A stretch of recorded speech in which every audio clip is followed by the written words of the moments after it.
So, joining us is Ms. Catherine von Stackelberg, Senior Research Scientist, Harvard T.C. Chan School of Public Health. Ms. Catherine, can you hear us? I can. Can you hear me? We can. Ladies and gentlemen, a hand of applause to Ms. Catherine Stackelberg. Karibu Sana, over to you. Okay, thank you so much. All right, we're opening up. We're very close to getting slides. Thank you for that introduction, and I really appreciate having the opportunity to spend a few minutes talking about the work that we've been doing on integrating different data sources across the spectrum from chemical release into the environment all the way through to the kinds of topics we heard, particularly from Professor Stefan on health outcomes in communities. And how can we actually link those and understand what the relationship is across that domain? Okay, I'm still looking. I apologize for interfering. We had a little bit of a challenge with the technicalities of the projection, so we are sharing from our end. Once you're done with the slide, okay, perfect. Yes, you just tell us next. Great. Thank you. Fantastic. Good. Well, this is the slide I want to be on, so this is really great. Let me just start by amplifying the introduction just a little bit. I've always been sitting at the intersection of science and policy, having been a risk assessor now for probably too many years. And risk assessment is a process that, over the years, one criticism that I've sort of heard is, oh, risk assessors, you're jack of all trades, but master of none. Very diffuse. You don't specialize. What is your discipline actually? And really what our discipline is the start of systems thinking, because we have to understand a chemical as it's released into the environment. So what are those activities? Is it artisanal scale gold mining? Is it e-waste? Is it used lead acid battery recycling? What are the kinds of activities? How are the chemicals actually getting into the environmental media? Once in the environmental media, we heard it well today with mercury. We start with exposure to vapors and elemental mercury, but once we enter that aquatic system, we have sulfate-reducing bacteria that generate methyl mercury. Methyl mercury bioaccumulates into fish, and now you have a very different exposure pathway and a very different community that is exposed. Now you're getting into the community in a much more sort of efficient way. And risk assessors have to be able to not only understand, but quantify each step of this process. So what does that fate and transport look like? What are those mechanisms? How do we quantify those? From there, we go into how does human behavior intersect with what's happening in the environment? How are people exposed to the environmental media? What are the activities that are leading to those kinds of exposures? So what risk assessment does, and of course in its broadest form, it's hazard, which is an intrinsic quality of the chemical, how sort of dangerous is it? It's hazard times exposure. And from that we have risk, which is really, in its highest form, calculating probabilities of adverse outcomes. So not just an exceedance of a threshold, but what is the probability that I will see that exceedance? But that's all based on exposed dose. So what Professor Stefan this morning was talking about in terms of relating to epi studies, right? We don't know where that chemical really came from. We don't know when we're looking at epi studies necessarily, which integrates over all the different sources. We don't know where that exposure actually came from. That's one thing. And the other thing is, from epidemiology studies versus risk assessment studies, yes, of course, we want that biomarker of exposure and effect, and in some cases we have that, but we have the additional complexity that there are multiple chemicals associated with the same kind of health outcome. So while it is tempting to think that we can just do that epi study, and if you go to the next slide, I think that will give a good example. If you just go to the epi study, this is just a couple examples from the literature of systematic reviews that were done by looking at exposed workers as compared to, and just what Professor Stefan said this morning, to similar to either the same community, but that weren't exposed in the same way. And we pull out some of those health effects. We may not understand the biological basis for that, but but there we are. That's what we've observed. Risk assessment is really trying to cut through all of that by actually looking at all of the exposures. And the other thing is that in many cases we are interested in the community that may not be exposed in the same way as the workers. Of course, we're interested in the workers as well. But we're also interested in those community members, and the methylmercury example is a good one in that community may be exposed via fish consumption, but workers are exposed because of direct interaction. And there are other unique nuances. So when we were designing these guidelines, next slide please, we were thinking about all of that. We were also thinking about not just one kind of exposure, but sort of the multitude of exposures that communities experience, and ultimately linking to decision making, because there is a decision to be made. Are we going to try to reduce exposures? Are we going to do these kinds of community interventions around how the industries are actually proceeding? There are many different aspects of our daily lives that go into well-being, and ultimately we're interested in well-being. So we're thinking about ecosystem services, and risk assessment can actually help inform that decision-making as well. Ecological risk assessment, that is a thing, and ecological risk assessment has grown into ecosystem services. So that is a sort of this holistic approach to thinking about how do we improve communities, because ultimately that's what it is. We want to improve the well-being of communities, which depends on many different factors. Next slide, please. Now, one thing in resource-constrained settings, and really the global north, the global south, there are pockets of resource-constrained settings sort of everywhere. We have multiple objectives. We want to build local capacity. Professor Stefan talked about that quite a bit, not just for mercury monitoring and detecting of outcomes, but also across other contaminants. And in the many areas, we have what's called an exposure factor handbook, right? So when you are doing these kinds of predictive models, you already have an understanding about behavior. What are people eating? What kinds of fish? Where do they get those fish? Etc. All those kinds of things. And those are going to differ across communities.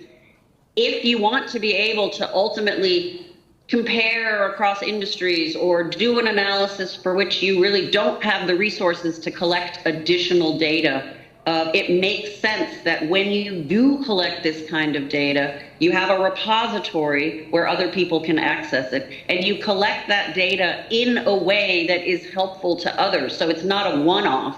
This is another thing that risk assessors have to be good at. They have to understand, how was this study conducted, and how does the way in which the study was conducted and the specific analytical techniques used, how does that impact how we might interpret the results?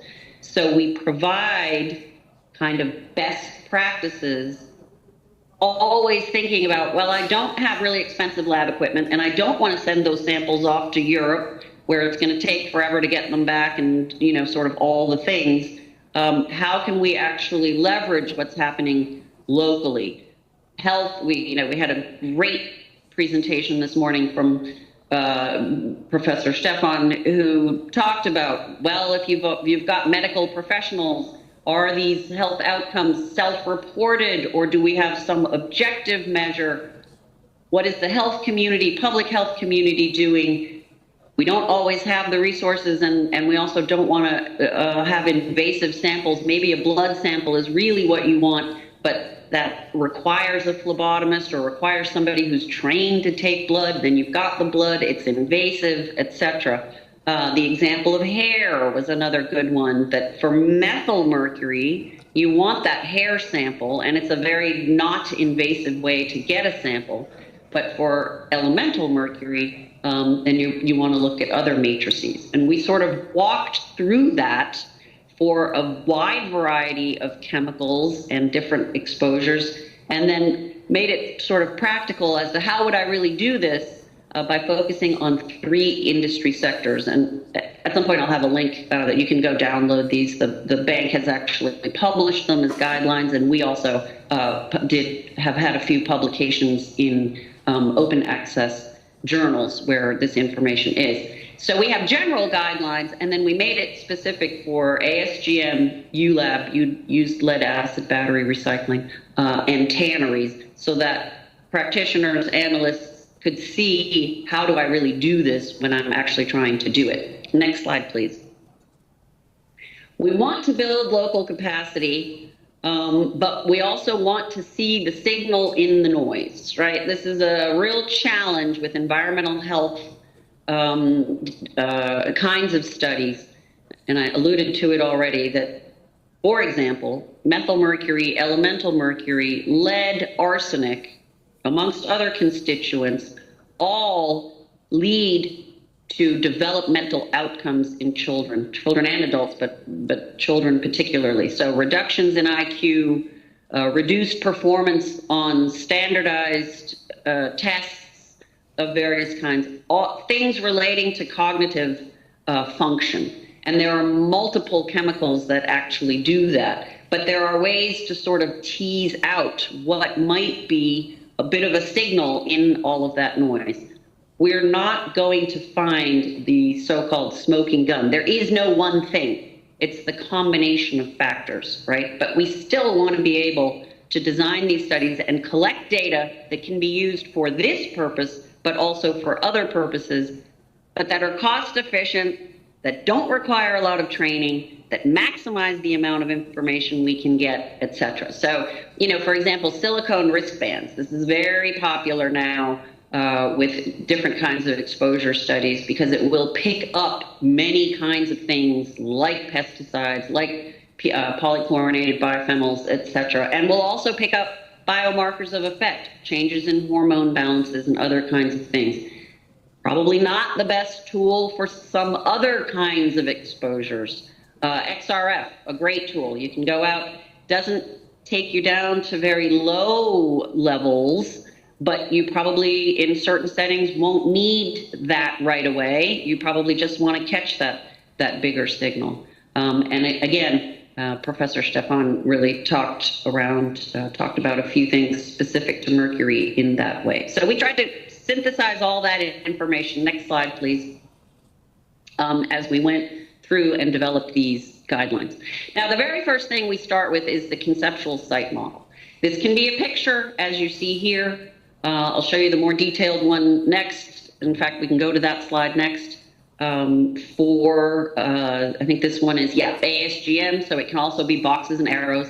But this is a really, really important tool that helps to define what are the relationships in this system? What are the sources? What are the processes? What's happening? So for artisanal scale gold mining, you've got extraction, you've got processing, you've got amalgamation, you've got these different steps in the process that lead to different kinds of releases or emissions that then are transported or transformed in the environment. There are different exposure pathways that then intersect with that. And then finally, we have the health outcomes, and we sort of want to see that whole picture. And the conceptual model is the place to start for that, because once you have the qualitative relationships across these different domains, you can almost always find models or collect data, which is the purpose of the guidelines, or some combination. You can quantify those relationships, but you really have to first understand what they are and understand where you're going. What does the decision maker care about? The regulator, the policymaker, the municipal official, the public health official. What decision are we making? What do we actually care about? How does that relate back to the different activities that are occurring? Next slide, please. So we did that, again, as I said, for specific industry sectors, but we also the utility in many ways of the guidelines is that we provide a series of questions and checklists so that for other applications, e-waste or the combination of e-waste and something else, that in specific community settings, they are able to adapt these guidelines to address the questions of interest in those areas. So how do we define community exposures? What are the environmental settings combined with the behaviors and the activities? We tended to focus in these guidelines on metals, but recognize there are many different kinds of contaminants, and those may be of interest in any specific kind of study. When you are trying to combine EPI, we have checklists for we have methods and provide guidelines for how you actually select the participating households that will provide a lot of the information on both activities and behaviors as well as on the health outcomes themselves. And that sampling process, we can't sample everybody. We have limited resources. We want to tie in with maybe some other things that are going on, clinics that people are visiting anyway for early life care or whatever it might be. So we want to leverage where we can other things that are already going on. And we also want to think about vulnerable subpopulations and being able to identify those, because that's very often will be the focus of decision making. It's an iterative process, not linear, and certain kinds of data collection will benefit from having information from that household survey. And so the guidelines offer some flexibility there. I should also say that the guidelines are not prescriptive at all in terms of the analysis that goes on at the end, if you will, that synthesizes all this information. We literally have so many different kinds of tools and analytical tools. I mean, computer-based, right? So IEUBK model, which is a model that predicts blood lead levels, fate and transport models, different kinds of mixture-based models. If you have a lot of chemicals and a lot of different exposures, there are random forest and Bayesian methods that will help us pull out the signal in the noise. The array of analytical techniques from a mathematical perspective are numerous, and so we don't prescribe that at all. But in order to be able to effectively carry out those analyses, you will need the right kind of data. So setting up the analysis for success, that's the focus of these guidelines. How do I collect the data? How do I best leverage my resources to get the kind of information that will actually inform the decision? Next slide, please. And that really starts with that conceptual model. Once you have that conceptual model, the rest of the analysis is more easily facilitated. Okay, I think everybody understands ASGM, so we can move through this. We start in the environment. Next slide, please. There's extraction, there's ore processing. Depending on the different kind of ore that is used, you will have different kinds of chemicals. Mercury is added at different steps. There will be discussion about how we can make those steps easier or better, etc. But so this is the process of developing that conceptual site model. It starts with, of course, understanding how are these chemicals even getting into the environment? What are the processes? And what are the specific sort of chemistries? How is that chemical changing as it enters different environmental media? And then ultimately, how human behaviors intersect with that. Next slide, please. So there's a big thing around that. Now, you're not going to be able to read necessarily everything on these slides, but it's there for information. Some of this is pulled right out of the guidelines. When it comes to exposures, we think about inhalation, we think about ingestion, we think about dermal contact.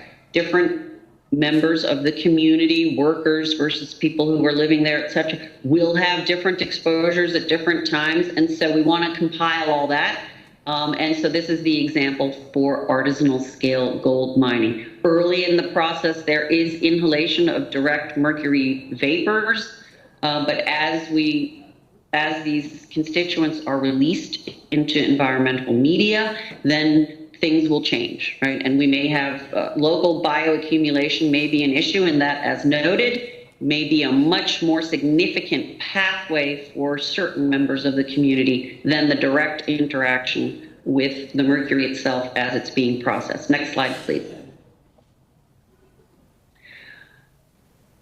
We talk in the guidelines about something called the zone of influence. So first of all, the zone of influence kind of links back to the specific objective. We assume that the primary objective is to be able to link environmental sampling, so sediment, water, fish, air, etc., to different kinds of biomonitoring data, as Professor Stefan talked about this morning. What are people actually exposed to? Because again, the exposed dose doesn't really tell you what's happening in the real person. We can predict that using risk assessment approaches, but you want to actually be able to link back to the community, because you've got real people with real issues and real decisions that need to be made, right? So we want to understand those community health outcomes, and we want to understand how the environmental data are influencing that. But we need data at every step, and we can't collect everything. But that is our primary objective, and that's what the guidelines assume. So you've got to really think about that. You've got the conceptual model. We know how things are moving. We've mapped. We've got to map. We've got to see where are the activities occurring. In some cases, for example, for used lead acid battery and probably for e-waste as well, a number of these things are taken away from the primary site and processed in other places. Well, where are those places? How do they overlap with schools, areas where children play, which may be waste sites, etc., right? You like to climb on the piles of things and whatnot. How do these things all overlap? And so you want to really be able to map that and identify the zone of influence. We can't look at everything everywhere. So we have some detailed checklists about characterizing the environmental setting, individual versus shared drinking water, agricultural products. Are we irrigating fields with wastewater or water that has been contaminated by some process? What does that look like? What are the agricultural products? Are we going to think about maybe doing some agricultural product sampling just to get a handle on it? Where does the water flow? How does the air blow, etc., right? You've got to be able to understand all these things, but you can't do a deep dive on everything. But you have to be able to synthesize the information. So this is really the purpose of the guidelines. Where are schools, community centers, public gathering spaces? Where are people spending time? And we want to understand, of course, general demographics relative to that environmental setting. Maybe it's straightforward. Maybe all the water flows from one tributary or one waste stream into one lake that we've already identified. Maybe it doesn't. These are all the questions that you've got to ask. And from that, we can refine the general conceptual site model. This is generally what could be happened to what is really happening in this community. Next slide, please. And it sets us up for how we're going to collect field data and what those field data are going to look like. Okay, we're not going to look at this table because you cannot see it. But this is an overview of sector-specific guiding questions. Right, and so you can look at those later. We have general ones, and then we have more specific ones to show how do you make this specific to the industry process that you're looking at. Next slide, please. So we provide all of that. Okay, really important, participating households. Who is in this study? We're not doing the full EPI study, right? We know that. But this is really, really important because this is going to provide us the baseline data for what are people doing, where are they drinking their water, all of these kinds of things. But it's tricky because we now need to think about sample sizes and power calculations. And we can't be very generic about that in these guidelines because that depends on your specific hypotheses, what variability we expect to see, how many contaminants are you looking at, exposure pathways, health outcomes, all of those things. And we talk about that, But in general, we would say, something around 200, 300 households, that's sort of a working straw man. If you can get that many households, you will likely be able to tease out more specific kinds of relationships. We want to overlay a grid typically on that site map that we were just talking about, and we provide some recommendations for how dense that grid should be. We provide some guidance on the need for targeted sampling. Once you have identified your participating households and you maybe collected some initial data, and again, the data collection, it can't be that we need very highly trained professionals, it's going to cost a lot of money, etc. There's got to be ways of collecting this information and making it very accessible for people to participate. But once we sort of establish that plan, there may be the need for more targeted sampling. We may want to target areas where we think that exposures are likely to be greater. In general, we focus on children and youth in these guidelines, but obviously we also include adults because some of these health effects, such as renal effects, that would be more cadmium, different kinds of cancer outcomes, we've heard that earlier today as well, that's always a concern. Those tend to be outcomes that we see a bit more in adults rather than children. Next slide, please. So we've got our participating households, we've got our conceptual model. Now we go out and we start to collect data.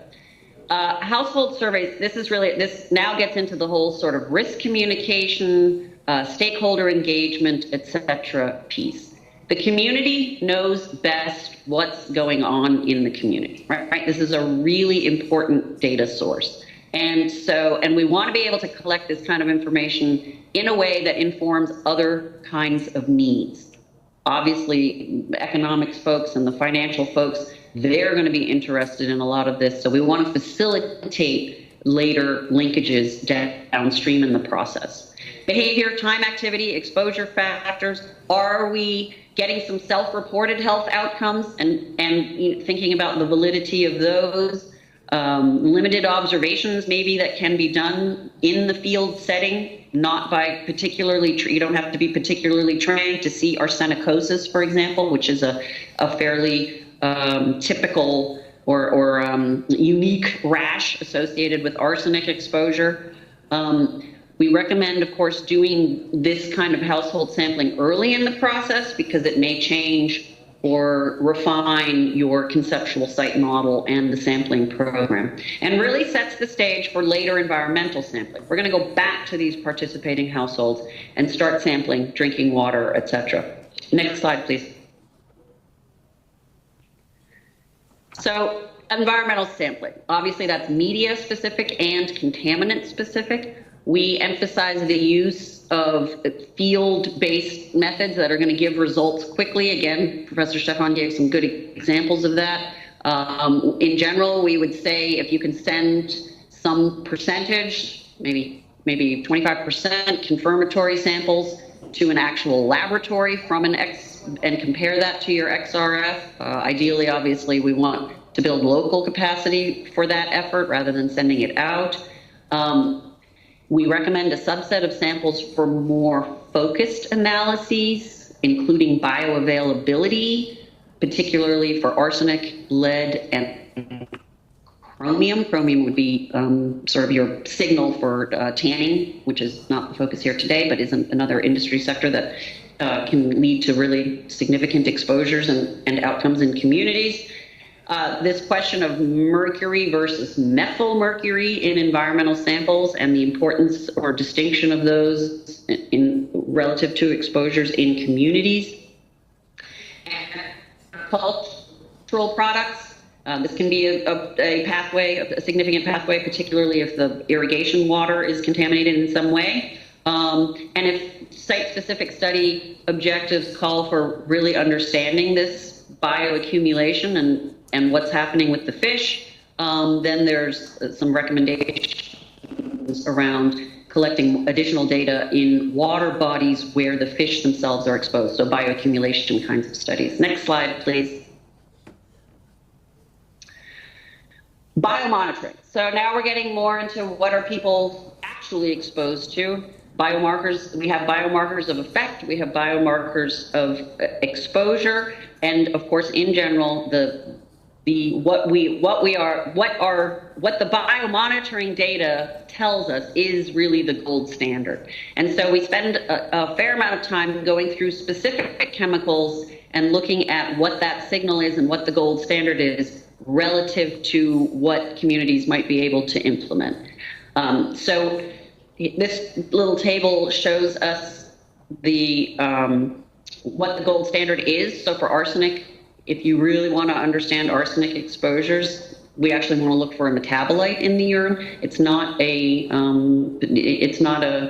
crazy analysis, but it is sort of the better analysis. And if you're looking for multiple chemicals, so you've also maybe got a cadmium issue, you will want the same kind of sample, so you can leverage, right? You're not using one sample for one thing. You're combining and getting the information that you need. The lead care analyzer, we talked about dried blood spot. Dried blood spot can be used. You've got some issues on the analytical side, but it will give you a lot of information, especially if you have multiple contaminants. Next slide, please. So we walk through sort of thinking about how you collect the best kind of biomonitoring data. Health outcomes, we have big, significant sections of each of the guidelines that walk through what are the actual outcomes and what are the outcomes that might be unique to that chemical or that constituent that will literally sort of help us decide, oh, it's more that than something else. And so we walk through the health outcomes and provide a pretty detailed discussion of those. Next slide. As just one subset of across the domain of issues that we're looking at. Measuring health outcomes, there's kind of a hierarchy here as well, which ranges from formal medical diagnosis, that's a bigger deal, because now you've got a medical professional and you need an actual diagnosis as opposed to, oh, I feel terrible, or some self-reported outcome. There's lots of different little intermediate things that people can measure themselves, like forced expiratory volume and other kinds of tests at home. Blood pressure is a fairly straightforward one. There's different kinds of things that people can measure where we, again, on the analytical side, can put those together. So we have formal medical testing. We have an intermediate, perhaps non-specific observation or measurement that may be associated with exposure to the constituent.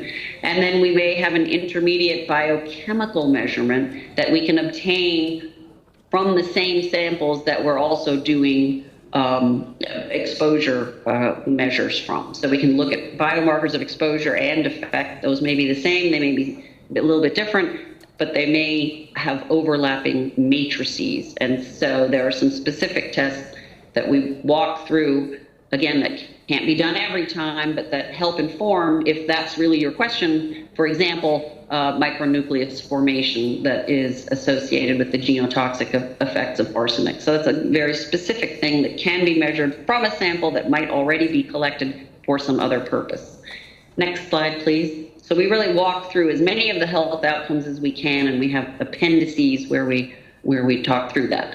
Again, don't have to read everything here, but we ultimately make some contaminant-specific recommendations across these chemicals. So for outcomes for methylmercury, for example, that hair sample really is the best sample. It's easy to get. It's a good measure of methylmercury exposures. And then the test that sort of goes with that in terms of outcomes is age-specific and culturally relevant cognitive testing for each child. We've done some work, for example, on developing the equivalent of the Baileys or other kinds of developmental tests that are common in the global north or in more developed economies, if you will. And these are adapted to less, to settings where we don't necessarily have that information. And it always has to be culturally relevant. You can't just, there's no such thing as sort of the IQ test that applies to everyone everywhere. And especially when we're talking about childhood testing, because it may not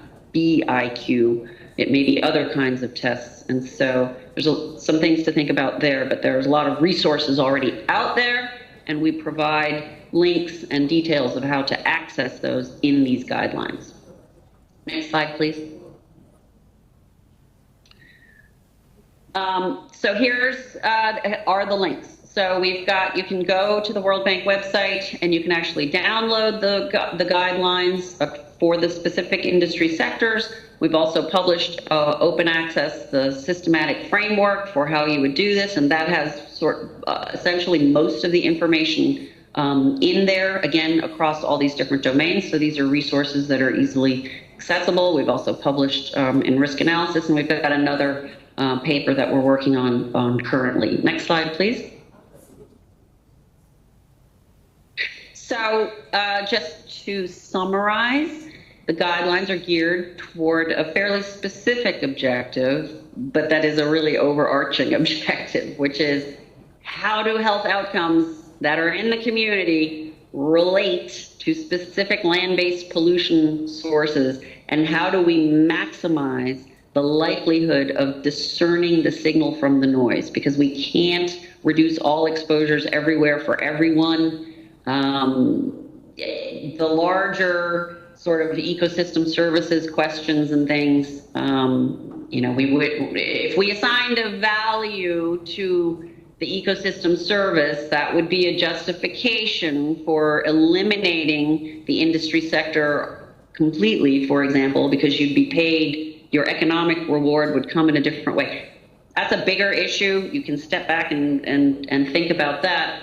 But in this case, we're really thinking about these chemicals are being released and how can we make better decisions at the community level. In order to do that, we've got to provide justification typically, right? Decision maker. It's not enough to say, oh, mercury causes this. Show me the evidence that in my community there is really a direct relationship. That's what these guidelines are geared toward. But we have many different objectives as well. For example, biomonitoring data. In Europe, we have HB4, we have biomonitoring data banks. Here in the States, we have NHANES, where as people go in for routine medical care, samples are pulled out, anonymized, and put into a central repository so that we can get a feeling for what communities have what levels of what chemicals. And as you collect this kind of data for a specific community, you would like to be able to access that across communities so that ultimately you can compare. Data are the gold standard, right? The more data we have, the better, and we shouldn't be one-offing and collecting information from here, from there, in this way and that way. There's a benefit, a value to standardizing that to some extent so that we can use that across multiple kinds of decisions and questions. We want these environmental characterizations and settings. As people go out and do these kinds of studies, we want to be able to access those again. And in some cases, maybe it's more important to understand the environmental characterization than the biomonitoring in a particular community. So you might take a slice of these guidelines to answer specific questions in a specific community. We always want to develop local capacity and expand local capabilities. So that spans the range from laboratory analysis to sample collection to conducting surveys to health outcome measurement. As we understand how behaviors intersect with concentrations in environmental media, we'd like to actually have a database of exposure factors. This is fairly common need for risk assessors, and there are, you know, in some place, again, in Europe and in the States, you can, if you can't go out and measure in your community, you can actually access a database of exposure factors where this has been done in other communities, and it's gathered in a central place and published, and people can access that. So you may have these different sub-objectives within that larger objective, and you know, we really want to do it all. Depending on the emphasis and the objectives, we really do need to carefully think through the power and sample size calculations. To be clear, The guidelines do not address the statistical methods and analyses because there are so many different options. But that needs to be kept in mind when putting the conceptual site model together. How are we going to use these data, and how can we maximize the information that we get from the data? We ultimately want to link to economic data and other broader questions. So there is a benefit to having standardized approaches to data collection, from household surveys to environmental samples to biomonitoring, so that you can actually compare and compare sort of apples to apples-ish without introducing significant additional uncertainty just because the methods were so different. And again, we're not just human health. Well-being is a function of, we exist within nature. So we care about ecological health, we care about ecosystem services. Nature's contribution to people is what we hear now from coming out of the COPs and so forth. And what role do chemical exposures play in that? We want to be able to understand that bigger picture as well. Okay, last slide. Next slide is, I believe, is the last slide. Thinking about how we can move toward solutions, right? So again, consistent data collection improves our understanding and implications of land-based pollution. Very different studies done in very different ways doesn't really help inform that bigger picture. Ultimately, there should be a plan or some consensus on various anonymized data repositories like Exposure Factors Handbook, because ultimately decision makers want to know, how big is this problem? Is this a big problem, or is this something I can sort of finesse? And in order to be able to do that, you've got to have consistently collected data across different space and time continuum, right? Community preferences. We heard some of that about risk communication. I would put this under sort of stakeholder engagement, and these kinds of studies can both inform communities about what might be going on and how they might think about these exposures, as well as hear from communities, what are people worried about? What do people actually care about? What are their concerns, and how does that overlap with the kinds of analyses we're doing? Because ultimately, we want to support systems-based management approaches. Reductionist kind of thinking only gets you so far. We really want to think about how the pieces interact, because that's the system. The system is not looking at the individual pieces. You need that information. That's what these guidelines are. But it's the interaction across those parts that creates the system behavior. And so to understand system behavior, you want the right kind of data, but you do want to look at that overarching view. So thank you so much for your time and attention. I know I'm the last, preventing you from that terrific dinner that I wish I could be at. So I will leave it there, and thank you for your time. Thank you very much, Dr. Stackelberg. A hand of applause, ladies and gentlemen. Now I'm hoping that we have room for one question before we break for that dinner, for preparations towards that dinner that you spoke about, Dr. Catherine. Do we have a question in the audience? Do we have an addition, a comment, a burning thought that you'd like to share? Or the presentation was thorough and clear.